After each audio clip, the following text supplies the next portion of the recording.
বিজেপির ধর্ণা অবস্থান বিক্ষোভ কর্মসূচি। রাজ্যের মহিলাদের ওপর ক্রমাগত অত্যাচার এবং আরজিকর হাসপাতালের নারকীয় হত্যাকাণ্ডে দোষীদের বিচারের দাবিতে গাজল বিধানসভার বিজেপির উদ্যোগে বুধবার গাজল ব্লক গেটের পাশে অবস্থান বিক্ষোভ কর্মসূচি পালন করছেন।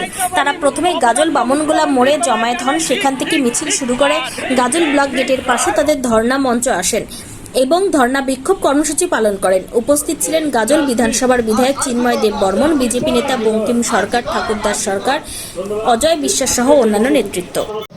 আপনারা অবগত আছেন, ভারতীয় জনতা পার্টি পশ্চিমবঙ্গ প্রদেশ যে কর্মসূচি নিয়েছে সেই কর্মসূচি অনুযায়ী গত 2 তারিখে আমরা ডিএম অফিস ঘেরাও কর্মসূচি করেছিলাম। আর আজ 4 সেপ্টেম্বর আমাদের বিডিও অফিস ব্লক অফিস ঘেরাও কর্মসূচি আছে।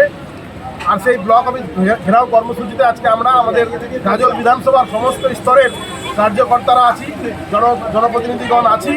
এখানে নেতৃত্ব উপস্থিত আছেন আমাদের বিধানসভার কনভেনার বঙ্কিম সরকার, জেলার আমাদের সম্পাদক ঠাকুরদাস সরকার সহ জয়দেব সাহা এবং অন্যান্য নেতৃত্ব এখানে উপস্থিত আছেন।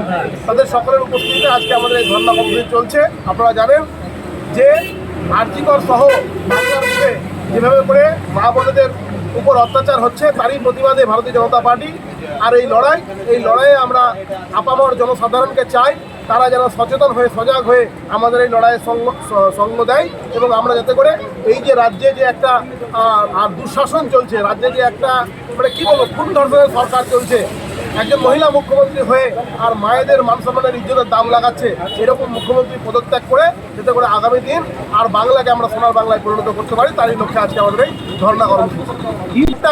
বার্তা একটাই, আরজিকরের মূল দোষী তাদের সকলকে ধরে কঠোর থেকে কঠোর শাস্তি দিতে হবে। যেভাবে করে গতকাল